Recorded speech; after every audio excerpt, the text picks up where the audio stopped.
Things would undoubtedly be a lot easier if we could choose who lived around us, but sadly that option isn't available to most people. So, unless you want to be miserable every time you're at home, it's in your best interest to try and get along with your neighbors. Unless, of course, they have no interest in being friends with you, and they do everything they can to prove it. In that case, you're wasting your breath trying to be nice to them. There are a lot of ways that people can become nightmare neighbors. That's basically what happened with Oliver Lynch, and he made sure to show his neighbor what happens when you cross the line with him. But before we start our story, smash the like button, make sure to subscribe and hit the notifications bell so you won't miss any new stories. While some people jump between houses every couple of years, Oliver had been a firm part of his neighborhood for more than 2 decades. He'd been living in his house in Osceola, Florida for 25 years, making him one of the area's most prominent residents. Lynch had seen many people come and go since living in Osceola, and he'd tried his best to socialize with as many of them as possible. When the move-in first came about, the space next to Oliver's home was actually empty. There was no house there, just a plot of land ready for development. The 79-year-old had gotten used to the grassland next door, especially as it meant he could easily admire the scenery by his home. However, he wasn't against someone putting a building there, especially if the person who moved in was a good neighbor. Unfortunately, it takes a lot of work to make a house, and it's not exactly a quiet process. During the day, there was a lot of noise as the home slowly began to take shape. As things started to come together, Lynch began wondering what his new neighbor would be like. Would they be kind or quiet? The neighbor had some ambitious plans for their home, and not all of them met Oliver's approval. The senior citizen came home one day to discover that the new resident wanted to make the divide between their properties very clear. They'd set up a row of cinder blocks along the driveway to establish where one house ended and the next one began. These blocks ran all the way up to the fence separating their yards, and they were pretty hard to ignore. Lynch wasn't sure what to make of this new development, but there was seemingly nothing he could do about it. The blocks had already been laid with cement, making them impossible just to lift up and move. However, that didn't mean Oliver was going to sit around while someone tried to block his driveway like that. He was willing to put up a fight. In them, it said that 2 driveways could be built next to each other, but it never said anything about them crossing over. His neighbor had come onto his property and established an inaccurate dividing line, something that Oliver wasn't going to settle for. He didn't know what the new resident was thinking, but the deed would surely put them in their place. They had to take responsibility for their actions. Unfortunately, despite having proof that he was in the right, the local authorities weren't willing to help Oliver out. Even with that copy of the deed, they said he had to resolve the issue himself or taking the neighbor to court. Luckily, once people caught wind of what had happened, things soon started to work out in Oliver's favor. The pressure quickly mounted on his new neighbor, who felt compelled to resolve the matter. After talking with Lynch, the duo was able to reach an agreement, and the cinder blocks were finally removed. It was a great win for Oliver, but it put the other resident in an uncomfortable position. With all the drama they'd already caused in the neighborhood, who was going to appreciate him living there? The whole incident had completely caught Oliver off guard, especially as it had happened while he'd been out of the house. When he'd left in the morning, his driveway had been just as he'd expected it to be.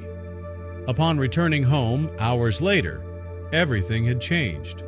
Cinder blocks lined his driveway, taking up a ridiculous amount of space. It wasn't hard to figure out where they had come from, given the construction next door. The placement of the cinder blocks confused Oliver. They didn't benefit either of them. His neighbor lacked enough space to park a car, while Lynch lost a significant portion of his driveway. If they had discussed things beforehand, they could have reached a better solution. Lynch knew his word alone wouldn't be enough. His neighbor could claim ownership without proof, so Oliver gathered records confirming the driveway belonged to him.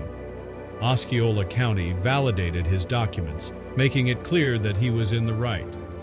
Despite having proof, there was a problem. Since the cinder blocks were already cemented in place, the county couldn't intervene. It was now up to Lynch to resolve the matter himself, which frustrated him. However, he soon figured out how to handle the situation. The best way to resolve the issue was to talk to the person responsible. Oliver approached his neighbor, hoping to reach an agreement. He believed a conversation would help them understand each other's perspectives and find a compromise. Unfortunately, his neighbor refused to budge. Lynch was baffled by his determination to take part of his driveway, but it was clear he wouldn't change his mind. With no other choice, Oliver considered escalating the matter, even if it meant going to court. Rather than taking legal action, Lynch had another idea. He decided to share his story with the local media, hoping public pressure would force his neighbor to remove the blocks. It was a gamble, but he chose to remain optimistic. As he had hoped, people rallied behind him. The more his story spread online and in the news, the more support he gained. His neighbors, who disapproved of the new residents' actions, were particularly vocal. Many believed the new neighbor's attitude didn't align with the Osceola community. His refusal to compromise made him unwelcome in their eyes, and he received a cold reception. Despite growing support, Lynch was still far from achieving his goal. Determined to keep the pressure on, he reached out to the media again to reignite interest in his case. He hoped the ongoing attention would make his neighbor reconsider. His efforts began to pay off. His neighbor finally approached him, wanting to talk. This was a positive sign. It meant that Lynch now had the upper hand. The new resident had seen how the media portrayed him and was concerned. He felt like his side of the story had been ignored. While he had his reasons, the pressure from the community had made him rethink his stance. The neighbor hadn't placed the cinder blocks on Lynch's driveway just for the sake of it. He had records stating the section belonged to him. However, this contradicted Oliver's proof, which clearly showed he owned the entire driveway. Eventually, the neighbor relented and agreed Oliver was in the right. He decided to remove the blocks immediately. Despite the conflict, the new resident insisted he had never meant to upset Oliver. The misunderstanding arose from incorrect information he had received. He believed the land belonged to him because of the documents he had, but that turned out to be a mistake. With everything cleared up, the neighbor agreed to remove the blocks, allowing them to move forward. People who followed the dispute were pleased to see the two resolve their differences. Lynch not only reclaimed his driveway, but also buried the hatchet with the man who would soon be his neighbor. Now, they had the chance to start fresh, and possibly build a friendship. It was good they worked things out because in reality, those few yards of driveway wouldn't have served much purpose for the neighbor unless he had specific plans to alter the front yard. Initially, it seemed like he was just being stubborn, trying to claim land that wasn't his. Oliver had never faced ownership issues in 25 years, so why was this suddenly a problem? Lynch's ordeal mirrored the struggle Franz Kafka described, an individual fighting against an unresponsive bureaucratic system. Despite owning the land and having legal proof, local authorities refused to step in. The issue could have been resolved much faster had they intervened, but instead, they left Oliver to deal with it alone. Most people wouldn't tolerate a neighbor encroaching on their property, but not everyone would fight for justice. After being ignored by both the authorities and his neighbor, it would have been easy for Oliver to give up. But he didn't. He stood his ground, and because of his persistence, everything worked out in his favor. Some might argue that fighting over a small section of a driveway wasn't worth the trouble. After all, Oliver contacted the media and even considered legal action. But just because his actions seemed excessive didn't mean he was wrong. He was simply defending what was rightfully his. By sharing his story publicly, Oliver attracted more attention than he had initially expected. Many people weighed in on the issue, with most agreeing that Lynch was being unfairly treated. Online discussions questioned why land he legally owned was being taken away. Some suggested the two should sit down and talk things out, which, in the end, is exactly what happened. Conflicts with neighbors are inevitable.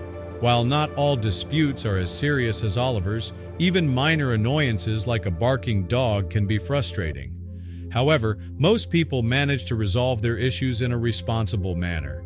That's the only way to reach a solution that works for both parties. The topic of physical divides between neighbors is often debated. A tall fence can create personal space and prevent constant interactions. However, when neighbors enjoy a friendly atmosphere, such barriers may be unnecessary. While conflicts are common, some people form strong bonds with their neighbors, treating them like close friends. This fosters a positive atmosphere, but can also make disputes more complicated, as disagreements could strain friendships. In the end, every neighborhood is different. Whether people get along or keep their distance, it's how they handle conflicts that truly matters. Some people never get to know their neighbors, preferring to keep to themselves. Oliver's neighbor may have believed that, at 79, he wouldn't put up a fight. But Lynch proved he was still determined and capable. His persistence ultimately led to victory. Oliver's story resonated with many because it was about standing up to a bully. Although the issue was later resolved, it initially seemed like he was being taken advantage of. Despite the challenges, Oliver held his ground and proved that perseverance pays off. Oliver confronted his neighbor, who was reportedly a minister, found it ironic that someone who called himself a God-fearing man would act in a way that didn't reflect Christian values. Fortunately, the neighbor eventually acknowledged his mistake and made amends. Realizing he had started off on the wrong foot, the neighbor sought to repair his reputation in the community. Removing the cinder blocks was the first step in making his new home a welcoming place. Oliver could have ignored the issue and lived with the cinder blocks, but why should he? After 25 years in his home, he knew he had done nothing wrong. Faced with the possibility of legal action, he took the time to persuade his new neighbor to back down. Had he responded with anger, things might have escalated. While media attention helped, Oliver ultimately had to convince his neighbor himself. He remained polite and composed, refusing to let frustration get the best of him. His dignified approach is something we can all learn from. One of the great things about society is the ability to bring people together, no matter their differences.